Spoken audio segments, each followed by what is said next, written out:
arrependo, né? Na verdade, eu acolhi o convite e com a expectativa de contribuir para uma transformação para o Brasil, de implementar uma agenda importante para o Brasil. E até em parte a gente foi bem sucedido, principalmente no que se refere ao combate ao crime organizado e redução da criminalidade violenta. A gente conseguiu até bons indicadores ali em 2019, comparativamente com 2018, e uma série de programas que nós implementamos, como o programa Vigia nas Fronteiras, como a Rede Nacional de Perfis Genéticos. No entanto, a minha agenda anticorrupção ela acabou não sendo possível ser realizada por questões políticas, e eu deixei o governo porque eu entendi que tinha que manter a minha coerência. Então, eu, no fundo, acabei me desapontando, mas não me arrependendo. E, na verdade, a minha continuidade, a minha volta agora ao Brasil, o ingresso na política, é para levantar essas bandeiras. Essas bandeiras não podem ser abandonadas pela população ou pelo mundo político. Muito difícil você imaginar o que poderia ter acontecido se tivesse ficado. No fundo, houve uma reação muito grande contra o combate à corrupção e é possível que o resultado tivesse sido o mesmo. Mas o grande ponto é você continuar defendendo aquilo que você acredita e você manter a sua coerência. Então eu sempre me portei dessa forma, eu sou um lutador, não vou desistir. Se tivesse na magistratura e tivesse acontecido toda essa reação, provavelmente estaria lá, mas sem a possibilidade também de ter um papel significativo na transformação do Brasil, que é o que interessa a todas as pessoas.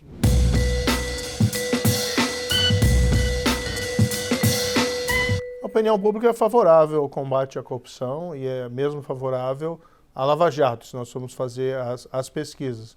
O que houve, sim, um enfraquecimento no âmbito do mundo político, do mundo institucional, e isso eu vejo com um grande pesar, porque quem perde com isso nunca foi uma batalha pessoal, isso nunca foi uma luta pessoal buscando um mérito individual, isso é uma luta para transformar o país. Então, quando a gente vê arrefecer o combate à corrupção num país como o Brasil, que tem graves problemas nessa área, quem está perdendo, na verdade, é a população, é o dinheiro que é desviado, que poderia estar indo para uma obra pública, é o dinheiro que poderia ser utilizado para mais leitos, por exemplo, em hospitais, ou para melhorar o sistema de educação. Então, eu nunca encarei essa questão do ponto de vista pessoal. É uma constatação, no entanto, que nós tivemos reveses, mas os reveses não são pessoais. Então, por exemplo, quando o Supremo revê a execução em segunda instância, soltando vários criminosos, isso é ruim para o país. Quando o Supremo começa a mandar anular casos de pessoas que cometeram crimes, isso é ruim para o país. Então, não é uma questão individual. Agora, eu não sou uma pessoa que vai ficar lamentando nos cantos. A questão é saber o que você vai fazer a respeito. O que eu vou fazer a respeito? Continuar falando a verdade e vou defender as bandeiras de reformas que nós precisamos. Não existe nenhum país no mundo que prosperou economicamente baseado em fraude ou em corrupção.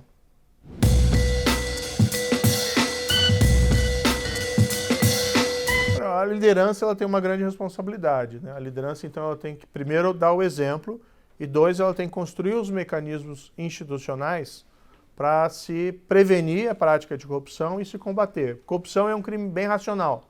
É diferente, por exemplo, de um assassinato, muitas vezes, que tem motivos passionais, né? Ciúme ou uma animosidade entre pessoas. A corrupção já é um crime extremamente racional, baseado em um juízo de risco e de oportunidade. Então, o que você tem que fazer? Diminuir a oportunidade e aumentar os riscos. Melhorar a governança, não é tudo só repressão. Algo que a gente teve de positivo, como um produto da Lava Jato, foi a lei das estatais, de 2016, que melhorou a governança, por exemplo, das estatais brasileiras, inclusive da Petrobras, tá? Estabelecendo critérios técnicos para a nomeação dos cargos. Outra questão, transparência, você tem uma transparência ativa maior. Agora, você precisa também ter o aspecto repressão, porque não adianta nada você ter a identificação do mal feito se você não tem a punição. Isso a gente estuda lá no direito penal, né? Que as pessoas aprendem pelo exemplo. E você punir quem cometeu um crime é algo importante como um efeito preventivo para os demais. Durante a Operação Lava Jato, a Justiça pôde operar com independência e autonomia. E o resultado foi a gente ter mais, né, de 180 pessoas condenadas e muitas indo para a prisão cumprir pena.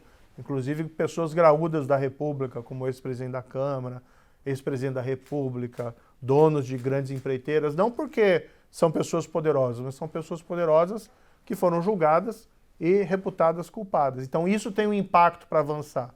Infelizmente, o que a gente viu nos últimos anos foi um retrocesso. uma diminuição desse impulso, o que faz também que gere oportunidades e também diminui os riscos daquelas pessoas que querem voltar a praticar crimes. Eu acho que a responsabilidade maior é sempre da liderança. Então sempre tem o que se pode fazer. Claro que o presidente não pode controlar tudo, mas ele tem que atuar para controlar o que for possível.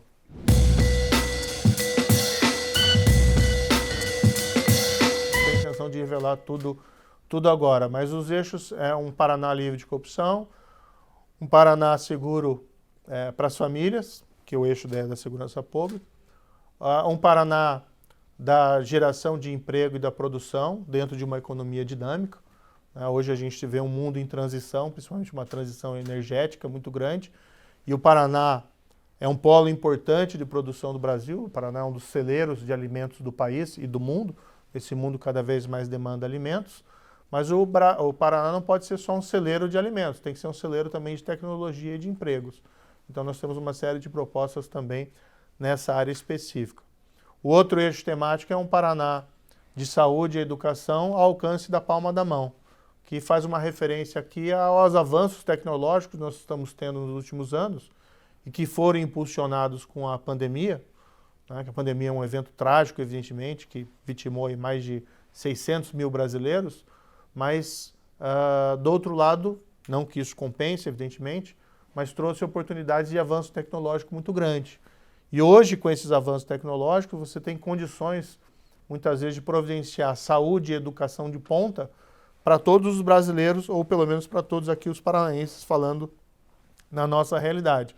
Então, esse momento também está passando e nós temos que acolher essas oportunidades. E um terceiro eixo temático é um Paraná de princípios e valores, que aí tem muito a ver com a questão de proteção, de discussão de determinadas pautas, de determinados princípios, de determinados valores, como, por exemplo, a proteção das liberdades civis, das liberdades religiosas, a própria proteção da família em outros aspectos. Mas todas essas propostas elas vão ser melhor detalhadas e divulgadas oportunamente.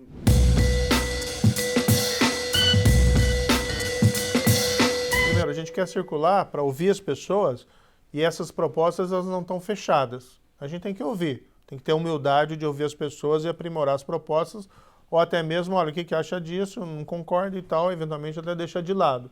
Então a gente tem que ter essa humildade de falar com as pessoas. Mas esse papel você pode cumprir tanto no legislativo como no executivo. O próprio legislativo influencia o executivo. Então o papel de um deputado, o papel de um senador, por exemplo, é muito mais do que ficar só apenas discutindo lá leis dentro do Congresso. É muito mais do que infelizmente se tornou um pouco hoje, de ficar trazendo verba para determinadas regiões ou para determinados projetos. É você também fiscalizar o executivo, você cobrar medidas e você exercer aquela sua influência política. Por exemplo, você defender a criação de delegacias especializadas em corrupção, com autonomia dentro dos estados, ainda que você seja eventualmente um senador, um deputado, você pode fazer isso, seja através de uma proposta de mudança de lei, mas seja através de uma cobrança, de uma influência positiva junto ao Poder Executivo do Estado. Então, no fundo, existem as várias alternativas. Eu ainda não fechei com o partido, se fazer uma decisão do partido, e também é uma decisão que eu quero fazer depois de ouvir a população, a que cargo que eu devo concorrer aqui nesse ano de 2022.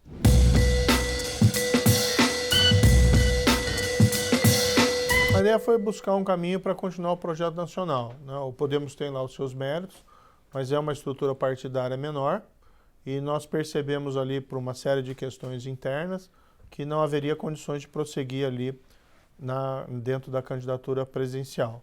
Tá? Eu tenho uma série de queixas que poderia fazer, eu acho que não é apropriado ficar reclamando, né?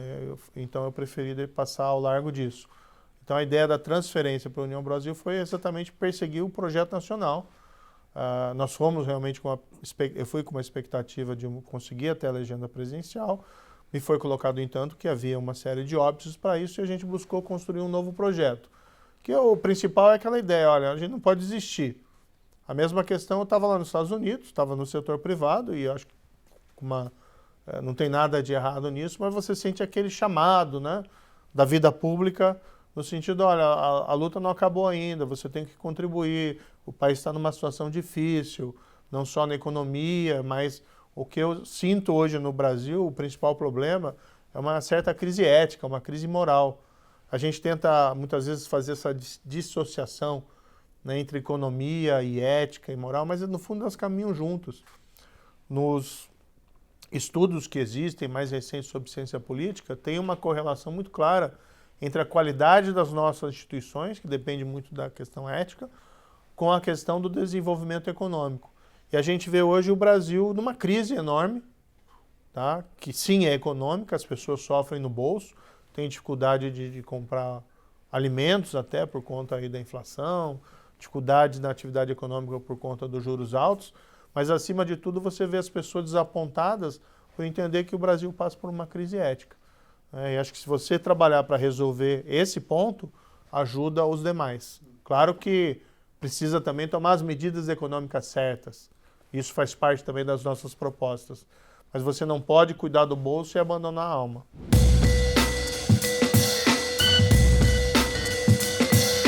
Essas foram as escolhas partidárias. O pré-candidato à presidência da República é o Luciano Bivar. É um partido grande, é um partido que tem tempo de TV, é um partido que tem recursos para bancar uma candidatura presidencial.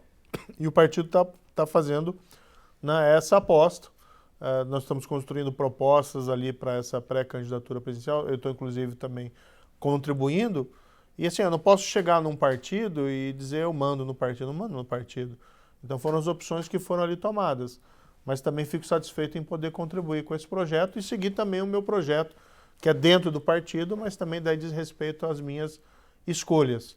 No fundo, a ideia é dar um passo atrás para a gente conseguir dar passos mais sólidos para frente. A percepção, né, não é, as pessoas às vezes têm a percepção, abandonou a candidatura presidencial para ser candidato a alguma outra coisa num outro partido. Não, a percepção que nós tínhamos, nós não teríamos a candidatura presidencial dentro do Podemos.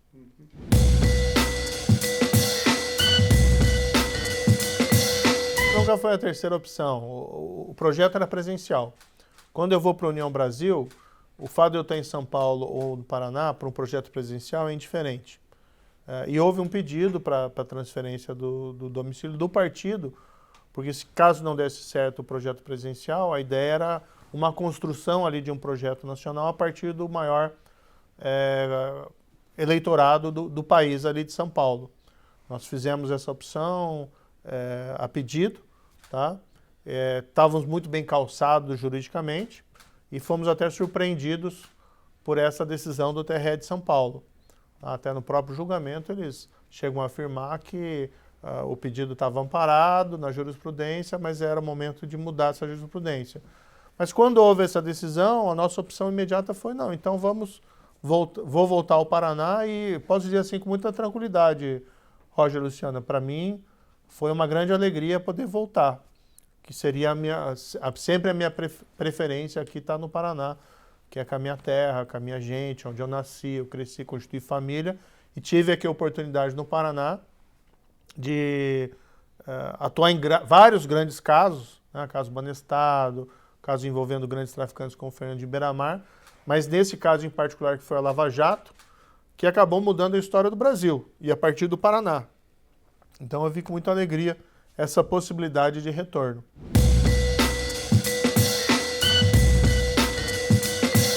Tem muita gente boa no sistema político, no mundo político, mas tem gente também que tem medo, né, da gente ter um discurso político diferente. É um discurso político pela integridade, pela transparência. A política tem que ser a política do bem comum. Né? Então, o pessoal discute muito, velha política, nova política. Não, a política clássica. Governar é atender o interesse comum, o bem comum. Então, tem muita gente que tem medo de uma candidatura minha, porque ela implica algo diferente do que a gente vê normalmente nesse espectro da política. Então, por exemplo, você encontrar candidato que fale que é contra a corrupção é algo absolutamente normal. Não vai encontrar nenhum político que não fale isso, embora tem muitos que se omitem quanto ao tema. Agora, no meu caso é diferente, porque eu tenho um passado. Eu tenho a credibilidade para falar que eu lutei contra a corrupção, não virei, né, o rosto, não varri ela para debaixo do tapete e encarei com todos os riscos que aquilo envolvia. Quando eu falo também, nós temos que combater a criminalidade organizada, reduzir o crime violento. É o que eu já fiz no passado. Quando a gente, por exemplo, fez lá, até em São Paulo, a transferência e isolamento das lideranças do PCC em presídio de segurança máxima, ninguém tinha feito isso antes. Isso é algo que devia ter sido feito lá em 2006, depois daqueles atentados terroristas. E ninguém fez, houve uma política de acomodação. A primeira coisa que a gente fez com o ministro da Justiça foi isolá-los. É uma decisão difícil, que envolve uma série de riscos, mas foi bem planejado, não houve consequências ali para a população. Então, quando eu falo, por exemplo, nessas propostas, que a gente tem propostas para combater a corrupção, para combater o crime organizado, eu tenho credibilidade na minha história para poder afirmar isso. E tem muita gente que tem medo, porque as pessoas estão, boa parte do mundo político está acomodado com o status quo.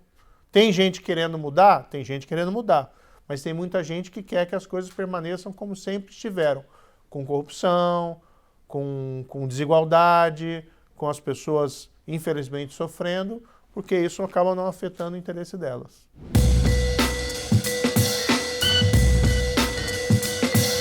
Olha, os contratos de concessão anteriores, eles foram mal feitos. Geravam um dos pedágios mais caros do país com pouco retorno. E boa parte das promessas que foram feitas pelas concessionárias não foram cumpridas. Havia uma promessa, por exemplo, que seria duplicada a rodovia do Café, né, aqui de Curitiba até o norte lá do Paraná, e isso acabou não sendo feito, fora ali alguns trechos que foram duplicados. Arrecadação muito grande, com baixo retorno. Então o pedágio é uma forma de você financiar, sim, né, a ampliação da malha viária e a boa conservação da malha viária, ela faz sentido, mas tudo isso tem que ser bem feito. Tem que ser feito de uma maneira adequada, porque o preço não fique tão alto, que acaba impactando muitas vezes não só na capacidade das pessoas se locomoverem, mas os próprios custos de produção do Paraná, mas igualmente prevendo o adequado retorno. A forma como foi feita não pode ser repetida, né? Então, conceder de novo a iniciativa privada com pedágio, em princípio, não é ruim. Agora tem que se analisar a forma para que o preço não fique proibitivo e que haja um retorno adequado à população.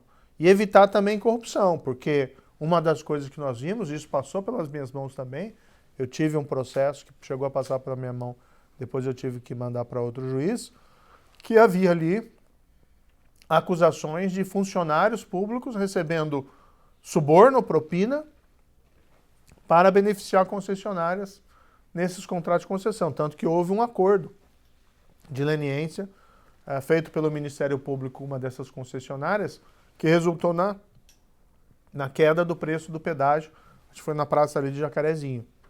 Então, no fundo, as discussões que nós temos que ter no país têm que ser muito pragmáticas. Conservar rodovias tem um preço, ampliar rodovias tem um preço. Quem vai pagar? Vão ser os impostos, em geral, que são colocados para toda a população, por exemplo, PVA, ICMS, ou você vai ter uma cobrança via pedágio. A via pedágio faz sentido por quê? Porque quem usa a rodovia acaba financiando. Mas não pode ser daquela forma como foi feita antes, com preços exorbitantes, com corrupção e com baixo retorno à população.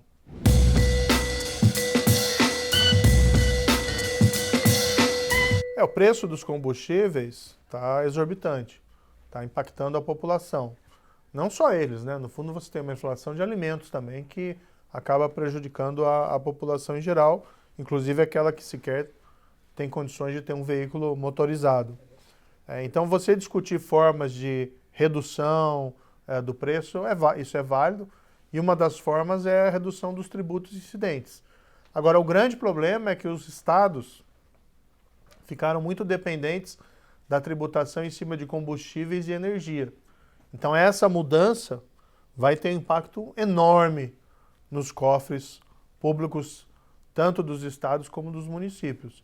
Há que se antever uma provável crise fiscal, né, no próximo ano, generalizada no país em relação aos estados, o que é bastante preocupante. O que ainda gera, o grande problema é que isso gera impacto nos serviços prestados à população. Então seria ideal que nós tivéssemos uma discussão um pouco mais aprofundada sobre esse tema e também pensássemos de alguma maneira de compensação ou de transição para a diminuição dessa carga tributária.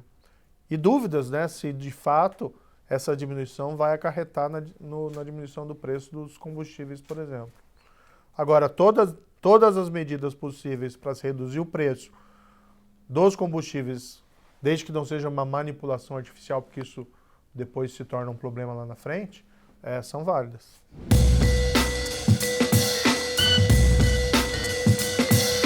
A decisão é minha, tá? Ninguém pode me forçar a tomar nenhuma decisão, então a decisão é minha. Agora, a decisão é tomada em conjunto com o partido e com a população. O que nós temos, né, nós já fizemos, por exemplo, algumas pesquisas internas, que me deixa bem confortável em qualquer opção que eu eventualmente realizar acerca do meu destino político. Tá? Mas essa decisão é minha em primeiro lugar, mas claro que ela é compartilhada também com o partido.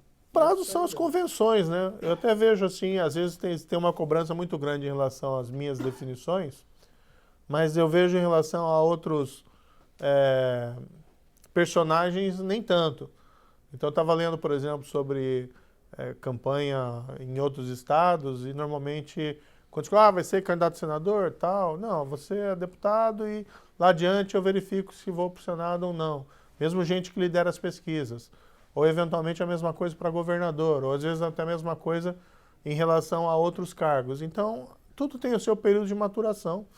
Né? Eu não tenho essa ansiedade ou essa necessidade, até porque as pessoas me conhecem, sabem do meu passado e sabem os valores e os princípios que eu defendo. Então, acho que esse é o ponto mais importante. Então, quer no Executivo, quer no Legislativo, quer no Senado, quer na Câmara dos Deputados, eu sempre vou defender as mesmas ideias. Claro que a gente também evolui, mas a gente tem esse cerne básico, né, de princípios e valores que tem que nos acompanhar na vida política.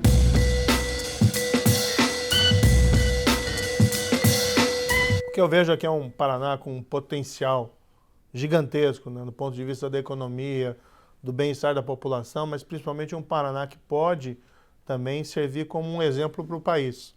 Como foi na época da Lava Jato. A Lava Jato só foi possível porque a gente estava aqui no Paraná, né, com um grande apoio da população. Se chegou até a cunhar aquela expressão República de Curitiba, eu diria que seria a República do Paraná. E a gente escreveu história do Brasil juntos, né, a partir aqui do Paraná. Claro que depois isso se espalhou pelo Brasil como fogo na palha. Né? Tivemos o grande apoio lá, por exemplo, de São Paulo, na Avenida Paulista, a maior demonstração popular da história em apoio ao combate à corrupção, e assim aconteceu nos outros estados. Então a minha visão é assim, a gente pode fazer história de novo, entendeu? Então se o país está tendo todos esses problemas, se o país está tendo essa crise ética, ao ponto de se cogitar eleger como presidente da República alguém que foi condenado criminalmente em 3 instâncias e depois beneficiado por um erro judiciário, então o Paraná pode mostrar algo diferente. Né? Pode mostrar, a gente não compactua com esse tipo de corrupção, a gente não compactua com crime, a gente quer uma política diferente, e é isso que eu quero construir. Tenho sido, sim, procurado por muitas pessoas, tanto da sociedade civil, como do setor também privado, empresarial, como também do mundo político, para a gente buscar essa construção dentro do partido, do União Brasil, mas também algo até suprapartidário. Eu acho que esse é o ponto talvez mais importante. Eu conheço, né, o governador, o Ratinho Júnior, tenho uma boa relação com ele, uma relação cordial, né, respeito ele, evidentemente, e ele tem o projeto dele e eu tenho o meu projeto aqui. E nós vamos ainda provavelmente conversar em algum momento.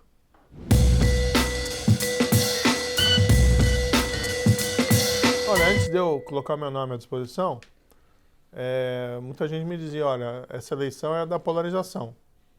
Então, não adianta você fazer isso. Mas tinha uma esperança. Nunca tem... eleição e política não é exatamente uma ciência exata. Havia uma expectativa, havia uma esperança que se pudesse romper essa polarização. Porque quando o Brasil se radicaliza entre extremos, isso nos divide e não nos une.